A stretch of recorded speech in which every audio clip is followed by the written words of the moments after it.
El Señor esté contigo, mi amado hermano, en este lunes 6 de octubre. Iniciemos esta semana pidiendo la gracia del Espíritu que transforma la intención del corazón y que llena la vida de su amor, de su poder, de su efluvio que transforma los corazones y que traza historia de salvación en nuestra historia. Ven, Espíritu Santo. Ven y llénanos de ti. Permite que este lunes esté transido, tocado, auxiliado, abrazado, abrigado por tu presencia que todo lo santifica. Obra en nosotros a través del poder de tu palabra, a la que ahora, mi Señor, queremos escuchar. Danos unos oídos de discípulo, un corazón palpitante en ti, para que tengamos, como María de Betania, la intención de estar a los pies de Jesús, nuestro Maestro. Lo pedimos a ti que vives y reinas y eres Dios por los siglos de los siglos. Amén.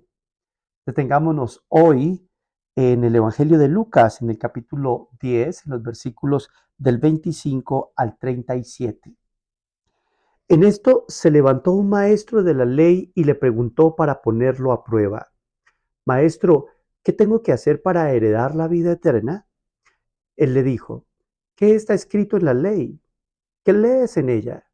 Él respondió: Amarás al Señor tu Dios con todo tu corazón y con toda tu alma y con toda tu fuerza y con toda tu mente, y a tu prójimo como a ti mismo. Él le dijo: Has respondido correctamente. Haz esto y tendrás la vida. Pero el maestro de la ley, queriendo justificarse, dijo a Jesús: ¿Y quién es mi prójimo? Respondió Jesús diciendo: Un hombre bajaba de Jerusalén a Jericó, cayó en manos de unos bandidos que lo desnudaron, lo molieron a palos y se marcharon dejándolo medio muerto. Por casualidad, un sacerdote bajaba por aquel camino y al verlo dio un rodeo y pasó de largo. Y lo mismo hizo un levita que llegó a aquel sitio. Al verlo dio un rodeo y pasó de largo. Pero un samaritano que iba de viaje llegó a donde estaba él y al verlo se compadeció y acercándose le vendó las heridas, echándoles aceite y vino, y montándolo en su propia cabalgadura, lo llevó a una posada y lo cuidó. Al día siguiente, sacando 2 denarios, se los dio al posadero y le dijo: Cuida de él, y lo que gastes de más, yo te lo pagaré cuando vuelva. ¿Cuál de estos tres te parece que ha sido prójimo del que cayó en manos de los bandidos? Él dijo: El que practicó la misericordia con él. Jesús le dijo: Anda y haz tú lo mismo. Palabra del Señor.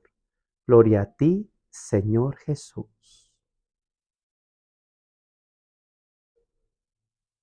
Hoy un maestro de la ley interpela a Jesús sobre el sentido de la vida eterna.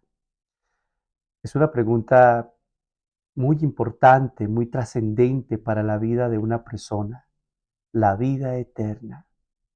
Con el paso del tiempo nos damos cuenta que nuestra vida es muy corta y que definitivamente podemos aspirar a una vida más allá de esta. Y es una pregunta que seguramente acucia el corazón de muchos. Señor, ¿qué hacer para tener una eternidad contigo? ¿Qué hacer para construir una eternidad en tu nombre? Pero es una pregunta que el Señor quisiera como eludir, porque se la devuelve a este maestro de la ley, porque ciertamente para poder responder sobre la vida eterna es necesario que yo me interpele sobre mi vida temporal. Parece que el significado de la vida eterna tiene mucho que ver con lo que yo construya en el aquí y el ahora. ¿Qué es para mí la vida eterna? ¿Qué es lo que ha significado mi vida hasta ahora? ¿Cómo la estoy viviendo? ¿Cómo la estoy abrazando?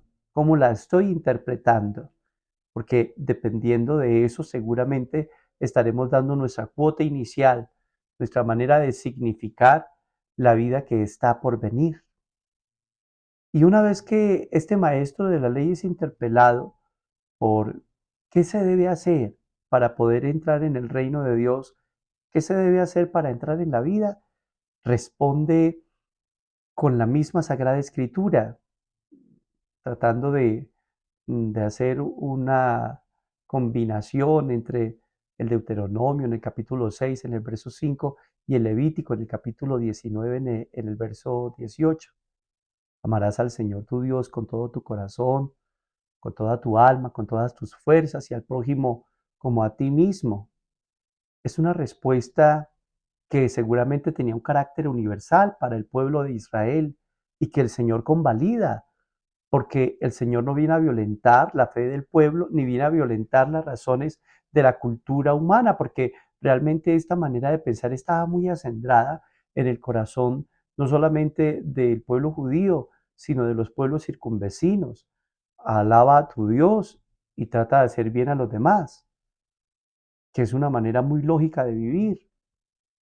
Pero va un poco más allá este maestro de la ley para preguntar quién es el prójimo, porque seguramente su punto de partida era la pasividad del prójimo, es decir, ¿quién se hace prójimo delante de mí? ¿Quién se acerca a mí? ¿A quién puedo dejar acercar? ¿Quién hace parte de mi comunión? ¿Quién hace parte de mi élite? ¿Quién está conmigo? Seguramente mi paisano, seguramente aquel que comparte mi fe, seguramente aquel que comparte mis vivencias.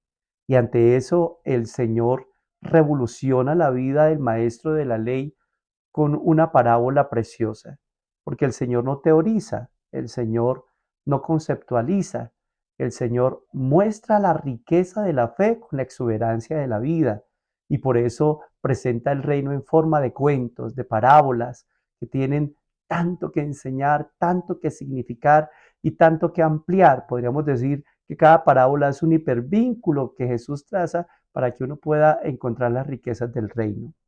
Y en esta parábola en particular, que nos presenta de una manera tan propia de sí mismo, el evangelista San Lucas, se nos muestran personajes que le son muy cercanos al maestro de la ley, pero se presentan como los antagonistas, el sacerdote, el levita, que pasan de largo, que prefieren quedarse con su pureza ritual, que no quieren llenarse de la impureza de la sangre de este hombre que está tirado en el camino y que iba hacia Jerusalén, pero que ya no puede ir porque se ha truncado su plan, porque ha sufrido un incidente que le ha dejado tirado al borde del camino y al borde de la muerte, porque ha sufrido el dolor de otros que no le querían como prójimo, sino que solamente querían robarle, que querían ultrajarle, que querían dañarlo.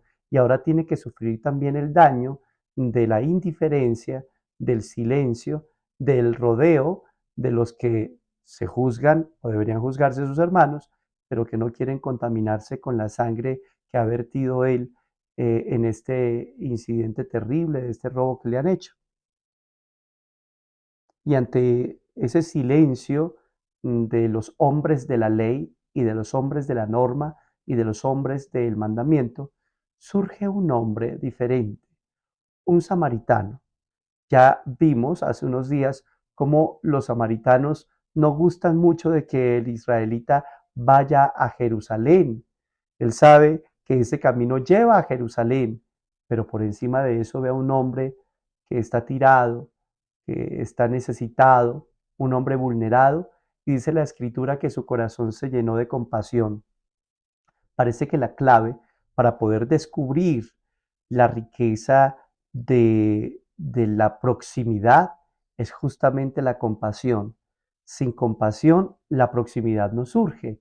Para que yo sea prójimo y para que el otro sea prójimo para mí, se tienen que mover mis entrañas, tengo que moverme a misericordia. Y eso es lo que ocurre con el samaritano. Se mueve su corazón, se mueve su alma y como consecuencia empieza a obrar. Porque el amor es un movimiento, no un sentimiento. Se mueve este hombre, se mueve para limpiarle las heridas, se mueve para colocarlo en su cabalgadura, se mueve para llevarlo hasta la estancia, se mueve para entregar incluso un dinero de más mientras que él puede regresar para entregarlo absolutamente restituido. El amor es un movimiento no solamente del corazón, sino de las manos, de los pies, de la vida en torno al hermano. Y eso es lo que ocurre con este buen samaritano. Y ante una figura tan exuberante, tan amplia, tan dispuesta de parte de Jesús ante los ojos de este maestro de la ley, finalmente surge una pregunta: ¿quién actuó como prójimo? ¿Quién se movió? No se trata de que el otro se mueva hacia ti, sino que tú te muevas hacia él. ¿Quién se movió? Y parece que el maestro de la ley tiene problemas para responder que el samaritano, y simplemente termina diciendo, pues el que actuó bien, el que le ayudó, el que estuvo al alcance. Ante esto, el Señor lanza una palabra que tiene que ser sumamente intimidante también para nosotros: vete y haz tú lo mismo. No le pide el Señor que se quede, no, le dice que vaya y que extienda una palabra, una mano, una obra de misericordia. Qué fuerte llamado el que hace la palabra hoy a cada uno de nosotros, porque también nosotros estamos llamados a encontrar el prójimo y a hacernos prójimo para ellos, a aproximarnos, a acercarnos para amar en el santo nombre de Jesús, para que así el reino no sea una preciosa utopía que se proclama en ambones bellos, sino que sea una realidad que se obra desde la praxis misma de cada día, desde la cotidianidad que se levanta en brazos de comunión, desde la cotidianidad que tiene mirada de misericordia. Ojalá que el Señor nos entregue esa gracia hoy. Ojalá que el Señor te dé a ti entrañas de misericordia para que encuentres a los que están tirados en el camino y te portes como un buen samaritano. Así no seas tan puro como el sacerdote y el levita, ¿qué importa? Que seas el samaritano que se unta de la sangre del hermano, del barro en el que está metido, para levantarlo, para sublimarlo, para regresarlo a la comunión, para levantarlo. Ojalá que nosotros tengamos esa actitud. Si alguna vez has podido actuar como un samaritano, si alguna vez el Señor te ha permitido ser un prójimo para tu hermano, si has escrito en tu propia vida alguna vez una parábola como esa, sería precioso que en los comentarios nos dejaras esa visión, esa historia, para que también nos nutras, para poder conocer cómo el Espíritu también sigue trazando senderos de gracia en la vida de cada uno. Que el Señor te guarde, que el Señor te bendiga y que Él siga haciendo sobre ti todas las cosas nuevas.